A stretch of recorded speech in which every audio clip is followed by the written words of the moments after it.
The evening. Proclaiming on mode, play go first, Psalm 19. May the Lord hear you in the day of afflictions. May the name of the God of Jacob defend you.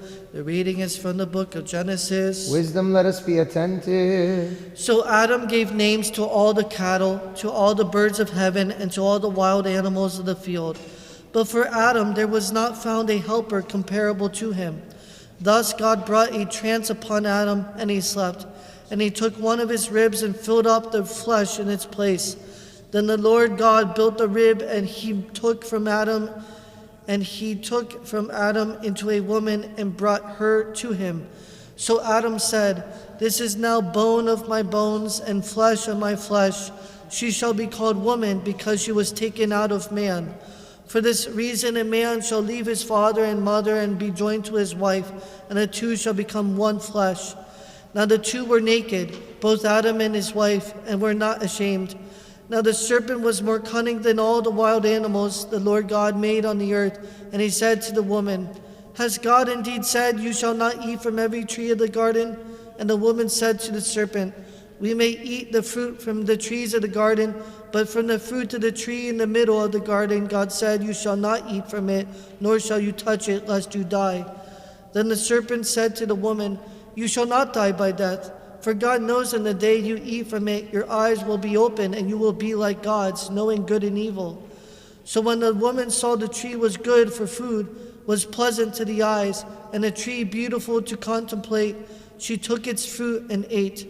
She also gave it to her husband with her, and he ate. Then the eyes of the two were opened, and they knew they were naked. So they sewed fig leaves together and made themselves coverings. Then they heard the voice of the Lord God walking in the garden that afternoon, and Adam and his wife hid themselves within a tree in the middle of the garden from the presence of the Lord God. So the Lord God called Adam and said to him, "Adam, where are you?" He replied, "I heard your voice as you were walking in the garden, and I was afraid because I was naked, so I hid myself." Thus he said, "Who said you were naked?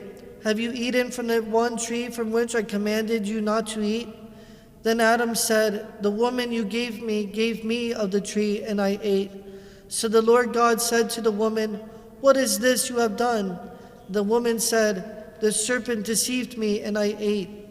Thus the Lord God said to the serpent, "Because you have done this, you are cursed more than all cattle and more than all the wild animals of the earth.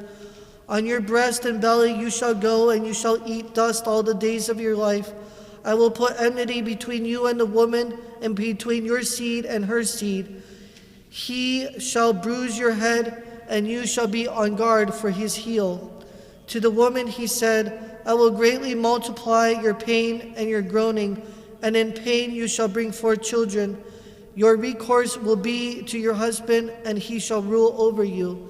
Then to Adam he said, "Because you heeded the voice of your wife, and ate from the one tree of which I commanded you, saying, 'You shall not eat from it,' cursed is the ground in your labors. In toils you shall eat from it all the days of your life. Both thorns and thistles it shall bring forth for you, and you shall eat the herb of the field. In the sweat of your face you shall eat bread till you return to the ground from which you were taken.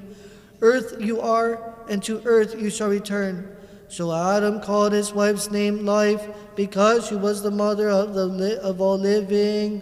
Proclaiming on mode, play go second, Psalm 20.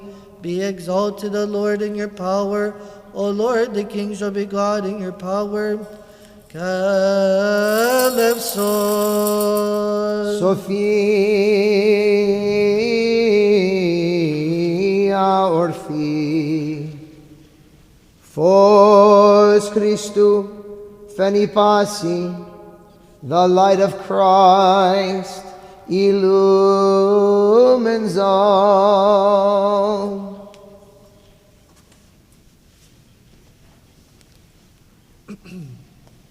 The reading is from the Proverbs of Solomon. Wisdom, let us be attentive. God by wisdom founded the earth and prepared the heavens with discernment. With perception the depths were broken up and the clouds flowed with dew. My son, do not be careless, but keep my counsel in thinking, that your soul may live and grace may be around your neck.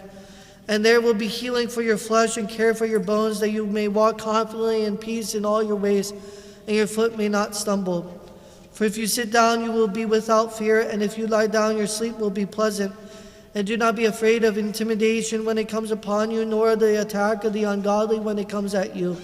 For the Lord will be over all your ways, and he will plant your feet firmly, that you may not be shaken. Do not withhold doing good to the needy, when you may give a helping hand. Do not say when you are able to do good, "Come back tomorrow and I will give you something." For you do not know what the next day will bring forth. Do not devise evil things against your friend who dwells beside you and trusts in you. Do not be ready to quarrel with a man in vain, lest he do you some harm. Do not incur the reproach of evil men, neither seek their ways. For every lawless man is unclean before the Lord, and he does not sit among the righteous. The curse of God is in the houses of the ungodly, but he blesses the dwellings of the righteous. The Lord opposes the arrogant, but he gives grace to the humble.